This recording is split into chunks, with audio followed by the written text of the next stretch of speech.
Վաղը հունիսի 7-ին Հայաստանում տեղի կունենան ազգային ժողովի հերթական ընտրությունները, որոնց մասնակցում է 18 քաղաքական ուժ, 16 կուսակցություն եւ 2 դաշինք։ Այսօր լռության օր է հանրապետությունում, արգելված է ցանկացած տեսակի նախընտրական քարոզչություն։ Վաղը կայանալիք ընտրություններին քվեարկության իրավունք ունի 2,485,851 քաղաքացի։ Հանրապետության տարածքում գործելու է 2005 ընտրատեղամաս։ Դրանք կբացվեն հունիսի 7-ին առավոտյան ժամը 8-ին եւ կփակվեն 12 ժամանց երեկոյան 8-ին։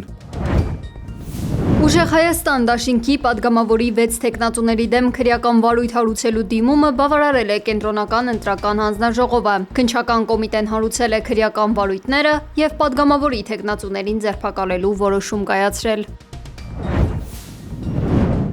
Հունիսի 6-ին արտակարգ դեպք է տեղի ունեցել Գեղարքունիքի մարզում։ Գայլերի հարձակման հետևանքով սատկել է մոտ 300-ից ավելի գառ ու ոչխար։ Ժամը 5:30-ի սահմաններում Սևան խոշորացված համայնքի ծաղկունք բնակավայրի բնակիչը հերթական անգամ գյուղի բնակիչներին պատկանող ոչխարներին, գառներին, այդ թվում մայրացու, արոտավայր տանելու ժամանակ հայտնաբերել է, որ գոմում մոտ 300-ից ավելի գառներ սատկած են։ Ֆոտոլրագրող Գագիկ Շամշյանի տեղեկություններով գյուղացիներին պատճառվել է մոտ 15 միլիոն դրամի վնաս։ Գյուղացիները ֆոտոլրագրողին ասել են, որ գայլերի նման խոշորամասշտաբ հարձակում գյուղը դեռ չէր տեսել։ Հայաստանի ֆուտբոլի ազգային հավաքականն այսօր սեփական հարկի տակ ընկերական հանդիպում կանցկացնի Ղազախստանի ընտրանու հետ։ Մեր հավաքականի գլխավոր մարզիչ Եղիշե Մելիքյանի խոսքով Ղազախստանի հավաքականի ստեղծած խնդիրները թույլ կտան մարզչական շտաբին ավելի հստակ տեսնել թիմի թերություններն ու շտկել դրանք։ Այս պահին մեր ընտրանին աշխարհի ազգային հավաքականների շարքում ամենաանհաջողակն է համարվում։ Մեր թիմը վերջին 38 խաղում չի կարողացել դարպասը անառիկ պահել եւ ամեն անգամ գոլ է բաց թողել։ Վերջին անգամ Հայաստանի հավաքականը գոլ բաց չի թողել 2022 թվականին Իռլանդիայի դեմ խաղում։ Ներկայումս 4 խաղեր չունեցող հավաքականների հակառեկորդային ցանկում մեր ընտրանին առաջատարն է։ Երկրորդ տեղում Խաղովկյանոսյան պետություն Տոնգան է, երրորդ տեղում Բահամյան կղզիները։ Հունիսի 9-ին էլ մեր տղաները կխաղան Մոլդովայի հավաքականի հետ։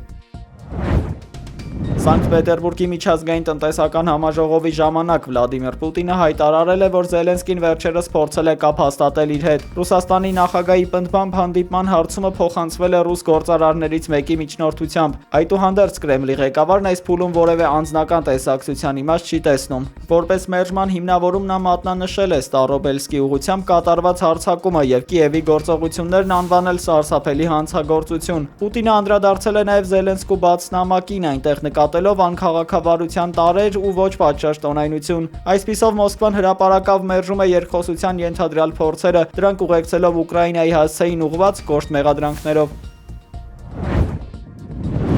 Мне кажется, что в свое время мы Ռուսաստանին պետք չեն համաշխարհային նավթի աննախադեպ բարձր գներ, շուկայի կայունությունը շատ ավելի կարևոր է, ասել է Ռուսաստանի նախագահ Վլադիմիր Պուտինը Պետերբուրգի միջազգային տնտեսական ֆորումի լիագումար նիստում։ Մերձավոր Արևելքում հակամարտության պատճառով ռուս արտահանողները որոշակի արտոնություններ են ստանում, խոստովանել է Ռուսաստանի նախագահը, սակայն չափազանց թանկ նավթը ազդում է տնտեսության այլ ոլորտների վրա, ուստի հավասարակշռված գինը կարևոր է Մոսկվայի համար։ Միևնույն ժամանակ Ռուսաստանի բյուջետային կախվածությունը նավթից ըստ նախագահի նվազում է։ Նավթի եւ գազի եկամուտների բաժինը տնտեսությունում արդեն իսկ նախկին 50%-ից հասել է 23%-ի։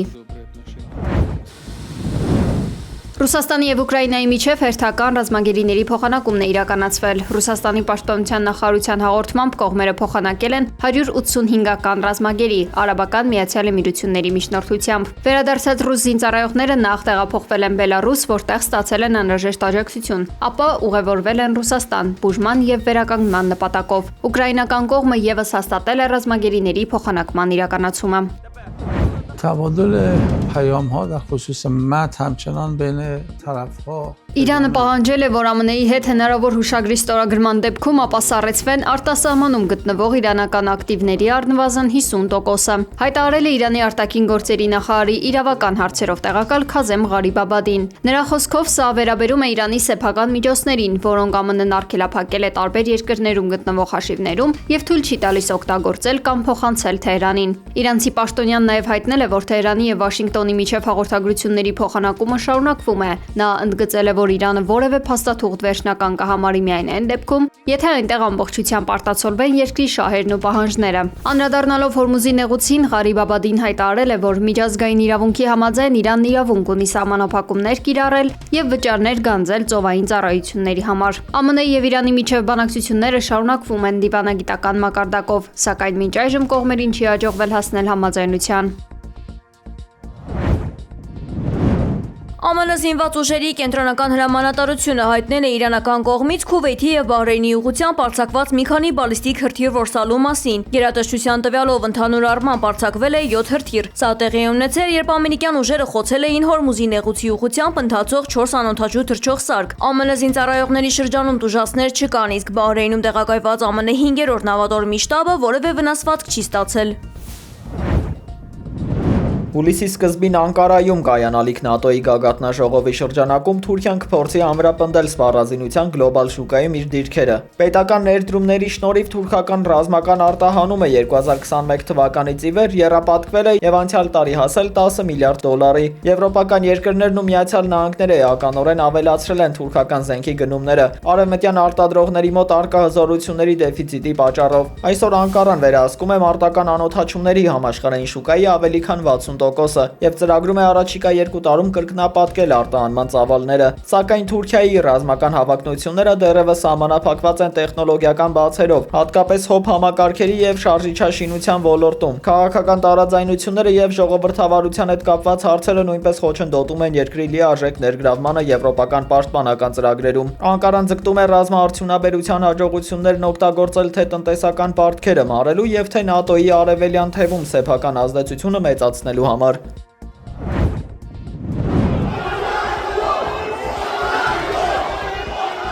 Բուդապեշտում հարյուրավոր մարդիկ դուրս են եկել բողոքի ցույցի, մասնակիցները դեմ են կառավարության Եվրամիության միգրացիոն նոր խստացված կանոնների փաթեթի ընդունմանը, ցուցարարները սուրել եւ դժգոհություն են հայտնել Հունգարիայի վարչապետին։ Ավելի վաղ երկրի կառավարությունը հայտնել էր, որ դադարեցնում է աշխատանքային վիզաներ տրամադրել Հայաստանից, Վրաստանից եւ Ֆիլիպիններից ժամանած աշխատակիցներին, այս քայլը անվանելով հյուր աշխատողների հոսքը կարգավորելու առաջին քայլը։ Վարչապետ Պետեր Մագյարի տիսակուսակցությունը հայտարարել էր, որ հունիսից վիզաներ չի տրամադրի Եվրոպական միությունից դուրս աշխատողներին։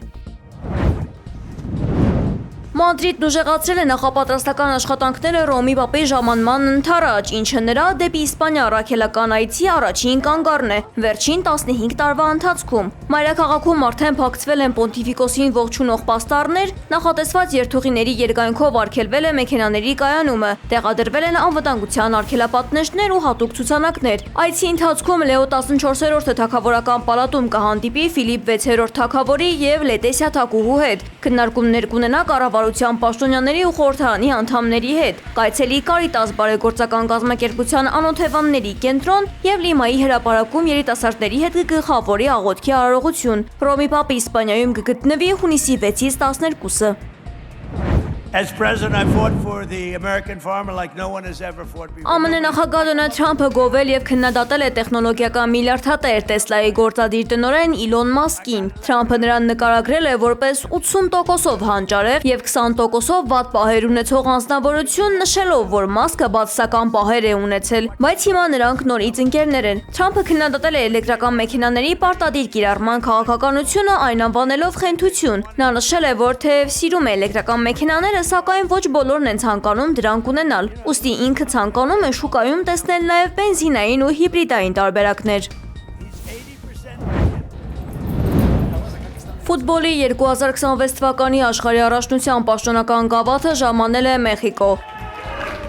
Սա աշխարհի 75 քաղաք ընդգրկող գովազդային շրջագայության մի մասն է, որը երկրպագուներին հնարավորություն է տալիս մոտիկից տեսնել գլխավոր մրցանակն ու զգալ առաջնության տենդը։ Մեխիկոյում կազմակերպվել է հատուկ FIFA Experience ցուցադրությունը, որտեղ բացի բուն գավաթից ներկայացվել են տարբեր երկրների հավաքականների պատմական մարզաշապիկներ, այդ թվում Լիոնել Մեսսի եւ Դիեգո Մարադոննայի հագուստները, ֆուտբոլիստների դիմանկարներն ու տարբեր տարիների առաջնությունների պաշտոնական գնդակները։ Երկրպագուները տպավորված են մաքուր ոսկուց պատրաստված գավաթից, որը Մեխիկոյում կցուցադրվի մինչև հունիսի 8-ը։